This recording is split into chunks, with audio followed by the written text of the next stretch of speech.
Hello class ninth, कैसे हैं आप सब। आज की इस वीडियो में हम देखेंगे क्लास नाइन्थ समकालीन भारत का चैप्टर नंबर 1 और चैप्टर का नेम आप देखो, भारत आकार और स्थिति। तो इस वीडियो में हम इस चैप्टर के क्वेश्चन आंसर्स को सॉल्व करेंगे और चलो मेरे साथ क्वेश्चन आंसर्स को सॉल्व करने। तो आप देखो प्रश्न अभ्यास पाठ्य पुस्तक से के अंतर्गत सबसे पहला प्रश्न है आपके पास, नीचे दिए गए 4 विकल्पों में से सही उत्तर चुनें। पहला आप देखो, कर्क रेखा किस राज्य से नहीं गुजरती। तो यहाँ पर 4 ऑप्शन दिए हैं, राजस्थान, उड़ीसा, छत्तीसगढ़ और त्रिपुरा। तो आप यहाँ पर टिक लगाओगे उड़ीसा पे, ठीक है। कर्क रेखा उड़ीसा से नहीं गुजरती। फिर है भारत को नहीं, यहाँ पर आप करेंगे भारत का सबसे पूर्वी देशांतर कौन सा है। तो इसका उत्तर होगा आपका क, ठीक है। 97 डिग्री 25 सेकेंड पूर्व। यहाँ पर क्वेश्चन नंबर 3, उत्तराखंड, उत्तर प्रदेश, बिहार, पश्चिम बंगाल और सिक्किम की सीमाएं किस देश को छूती हैं। तो आप यहाँ पर लिखेंगे नेपाल। अगला प्रश्न है यहाँ पर, ग्रीष्मावकाश में यदि आप कवरत्ती जाना चाहते हैं तो किस केंद्र शासित क्षेत्र में जाएंगे। तो इसका उत्तर होगा आपका ख, लक्षद्वीप। फिर हम देखते हैं अगला क्वेश्चन है यहाँ पर, मेरे मित्र एक ऐसे देश के निवासी हैं जिस देश की सीमा भारत के साथ नहीं लगती, आप बताइए वह कौन सा देश है।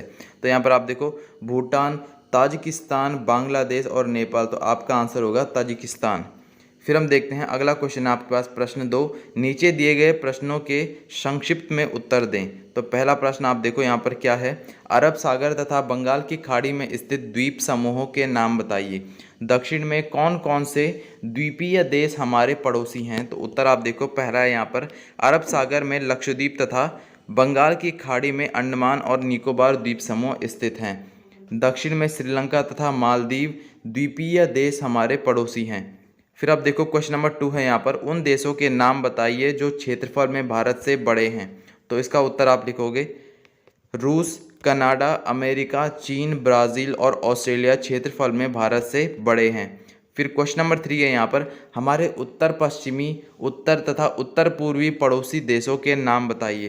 तो थर्ड आप लिखोगे यहाँ पर, हमारे उत्तर पश्चिमी पड़ोसी देश पाकिस्तान, अफगानिस्तान। और फिर है उत्तर पड़ोसी देश, फिर है ये चीन, नेपाल एवं भूटान। फिर है हमारे उत्तर पूर्वी पड़ोसी देश, इनके नाम आप लिखोगे म्यांमार और बांग्लादेश। फिर क्वेश्चन नंबर 4 है यहाँ पर, भारत में किन किन राज्यों से कर्क रेखा गुजरती है, उनके नाम बताइए।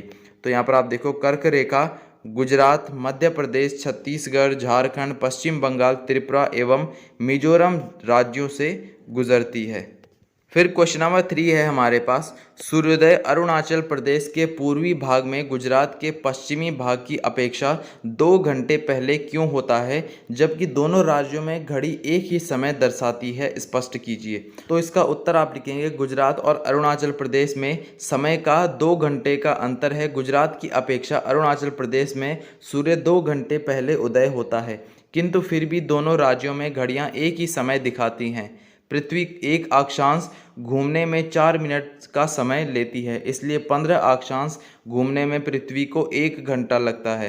भारत का अक्षांशीय विस्तार 30 डिग्री है और इसलिए देश के सबसे पूर्वी तथा सबसे पश्चिमी भाग के बीच का समय 2 घंटे का अंतर आता है, किंतु भारत में सभी भागों में घड़ियां एक ही समय दिखाती हैं, क्योंकि भारतीय मानक समय 82 अक्षांश के अनुसार निर्धारित किया गया है। इसलिए गुजरात और अरुणाचल प्रदेश दोनों ही राज्यों में घड़ियां एक ही समय दिखाती हैं।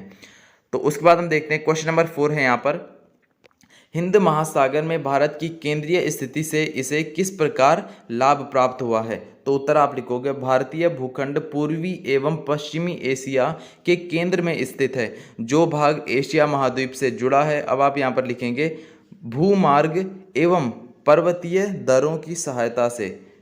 फिर यहाँ पर आप देखो, वह भाग इसे उत्तर पश्चिमी एवं पूर्व दिशा में इसके पड़ोसी देशों से जोड़ता है।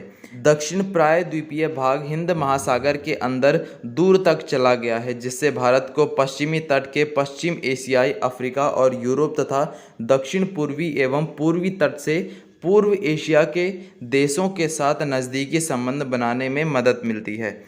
फिर आप देखो, भारत की सामरिक स्थिति ने प्राचीन समय से ही जल एवं थल मार्ग से विचारों एवं सामान के आदान प्रदान में सहायता प्रदान की है। यही कारण है कि हिंद महासागर में भारत की स्थिति अत्यंत महत्वपूर्ण है। फिर आप देखो, उत्तर में पर्वतों के आर पार जाने वाले विभिन्न दरों से प्राचीन यात्रियों को आने जाने का मार्ग मिलता था। उपनिषदों, रामायण, पंचतंत्र की कहानियाँ, भारतीय अंकों और दशमलव प्रणाली संबंधित विचार इसी माध्यम से विश्व के अन्य भागों में पहुंचा था।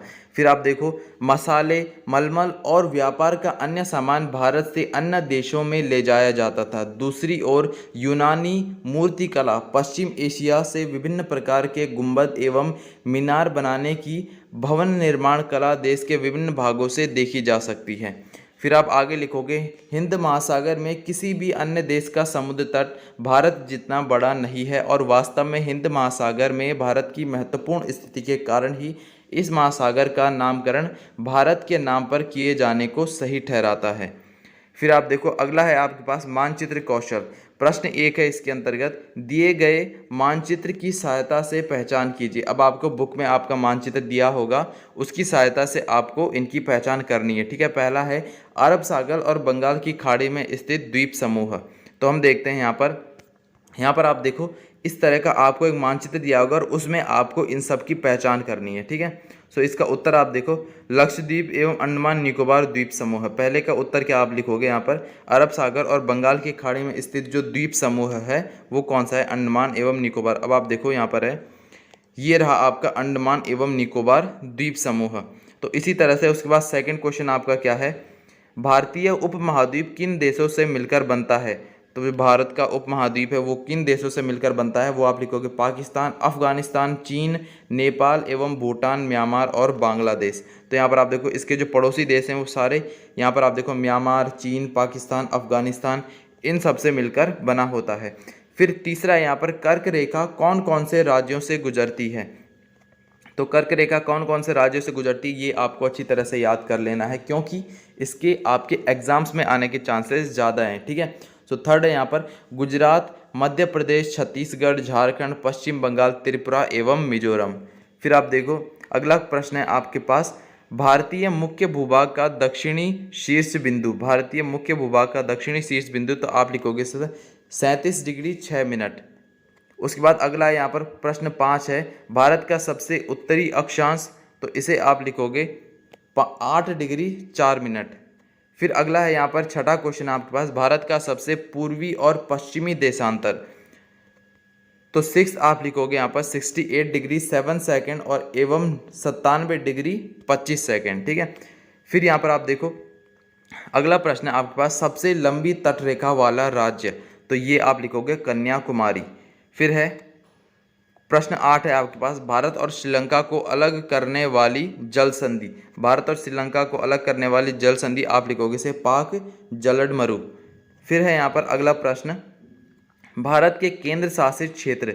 तो इनके भी आपको नाम लिखने हैं, जिसमें कि आपके नाम आएंगे अंडमान एवं निकोबार द्वीप समूह, चंडीगढ़, दादरा एवं नगर हवेली, दमन एंड दीव, लक्षद्वीप, पौंडीचेरी और दिल्ली। ये सभी आपके इसके अंदर आएंगे। फिर यहाँ पर आप देखो, एक मैप आपको और दिया गया है और परियोजना कार्य इसमें आपको दिया गया है।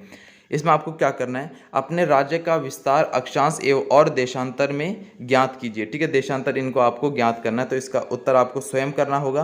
फिर दूसरा यहाँ पर, रेशम मार्ग के बारे में सूचना एकत्र कीजिए और यह भी ज्ञात कीजिए कि किन नई विकास योजनाओं द्वारा उच्च पर्वतीय क्षेत्रों में आवागमन के मार्ग विकसित किए गए हैं। तो ये दोनों प्रश्न जो हैं वो आपको स्वयं करने होंगे। और रेशम मार्ग का मैं आपको बताता हूँ। रेशम मार्ग चीन एवं भूमध्य सागर के बीच अंतर्राष्ट्रीय व्यापार का एक महत्वपूर्ण मार्ग है, क्योंकि इस मार्ग से होने वाले व्यापार में रेशम का एक बड़ा हिस्सा होता था। अतः 1877 में फर्डिनेंड वॉन रिक्टोफेन नामक एक प्रसिद्ध जर्मन भूगोलवेत्ता ने इसका नाम रेशम मार्ग रख दिया। पारंपरिक रेशम मार्ग पूर्व एवं पश्चिम के बीच संबंध के कारण विकसित हुआ, जिसने सांस्कृतिक विरासत के आदान प्रदान को बढ़ावा दिया। हाल के वर्षों में रेशम मार्ग एक बार पुनः समुद्री मार्ग एवं थल मार्ग दोनों से प्रयोग किया जा रहा है। तो यहाँ पर आप देखो, आपके सारे क्वेश्चन आंसर्स कंप्लीट हो जाते हैं एंड आप क्लास 9 अदर सब्जेक्ट के क्वेश्चन आंसर या फिर एक्सप्लेनेशन वीडियोस मॉडर्न मास्टर जी के चैनल पर देख सकते हैं। बाकी तब तक के लिए पढ़ाई करते रहें।